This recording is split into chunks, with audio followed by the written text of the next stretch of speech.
Hi everybody, मैं कृष्णांशु आप सबका स्वागत कर रहा हूँ स्टडी प्लेटफॉर्म स्टडी स्टार्ट में। आज हम क्लास 10 सीबीएसई एनसीईआरटी की क्वेश्चन नंबर 5 को सॉल्व करेंगे। ठीक है, क्वेश्चन को देखिए क्या लिखा है। Check whether section can ends with the digit zero. क्या कह रहा है कि आपको चेक करना है सेक्शन जो है वो डिजिट्स क्या होगी, जीरो में एंड होगी for any natural number n. अगर एन कोई भी नेचुरल नंबर होगा तो आपको दिखाना है कि सेक्शन जीरो में एंड्स हो रहा है कि नहीं, वो आपको प्रूव करना है। अगर जीरो में रह रहा है तो लिखना है कि जीरो में रह रही, अगर नहीं रह रहा है तो लिखना नहीं रहा है। आपको याद है मैंने एक एग्जाम्पल किया था इसी चैप्टर में, एग्जाम्पल नंबर 5। ठीक है, इस एग्जाम्पल को अगर आप भी देख लेंगे ना, आपको समझ में आ जाएगा ये क्वेश्चन क्या है। सेम टू सेम क्वेश्चन है, सिर्फ डिफरेंस इतना है कि उस क्वेश्चन में था फॉरेन और इस क्वेश्चन में गिवन है सेक्शन। ठीक है, तो देखिए फिर बता रहा हूँ, इस क्वेश्चन को पहले समझिए, फिर आप अपने लैंग्वेज में या मैं जैसे लिखूंगा इस प्रकार का लिख सकते हैं, या बुक्स में लैंग्वेज बुक्स में तो ये लिखा नहीं है, क्वेश्चन है तो एग्जाम्पल जैसे था एक क्वेश्चन नंबर 4 उस प्रकार भी सॉल्व कर सकते हैं। तो देखिए क्वेश्चन क्या कह रहा है। ठीक है, देखिए अगर कोई नंबर एंड्स होती है एंड में जीरो, ठीक है, इसका मतलब क्या है। इसका मतलब ये है कि वो नंबर 10 से डिविजिबल होगी। ठीक है, अगर कोई नंबर 10 से डिविजिबल होता है, ठीक है, इसका मतलब फिर क्या है, उसका 2 फैक्टर्स आएगी, एक तो 2 और 5। 10 का 2 फैक्टर 2 एंड 5। ठीक है, और हमको गिवन है क्या, अगर कोई नंबर का 2 एंड 5 फैक्टर है तो इसके लास्ट एंड में डिजिट जो रहेगी जीरो रहेगी। और हमको गिवन क्या है 6n, और 6n को हम इस प्रकार का लिख सकते हैं 2 इंटू 3 टू पावर n। और इस पे हमको क्लियरली दिख रहा है कि 2 एंड 3 टू फैक्टर्स है and 5 is not any factors of 6n।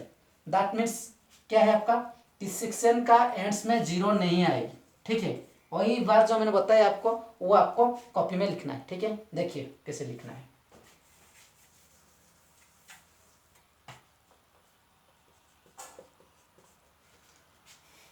मिटा रहा हूँ क्वेश्चन को, ठीक है ना, ये कोई जरूरत नहीं आपको, तो क्वेश्चन याद आ गया। नहीं तो क्वेश्चन 5 देखते, पेज नंबर 11 है शायद, हाँ 11 है। ठीक है, देखिए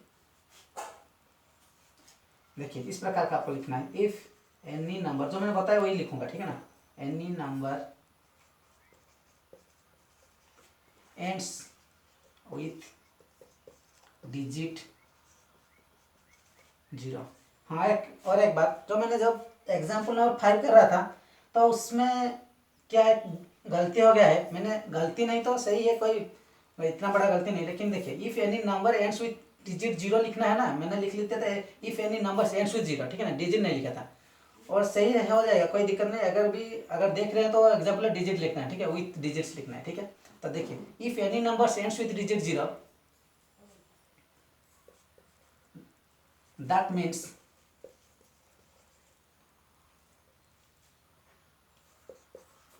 it should be divisible by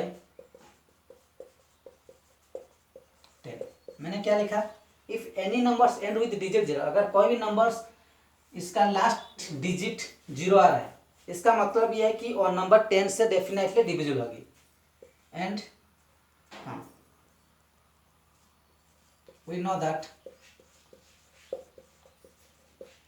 10 has 2 factor.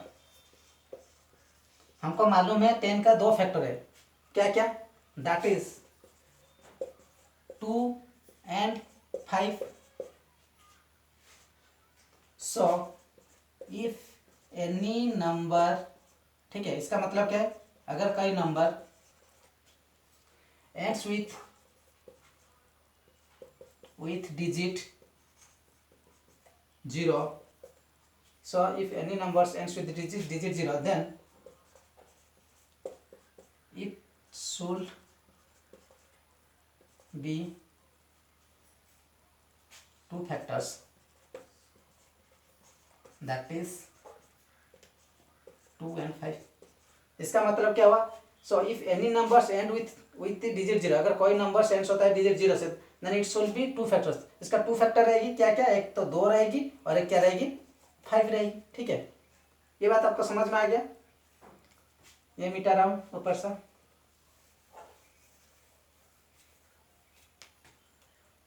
But हमको क्या गिवन है 6n, और 6n को आप इस प्रकार का लिख सकते हैं,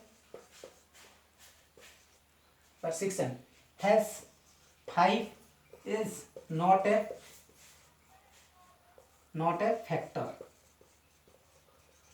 मतलब क्या, 6 एंड का 5 क्या फैक्टर है क्या? 2 एंड 3 या 5 फैक्टर नहीं है, ठीक है, not a factor. That means इसका मतलब क्या हो गया,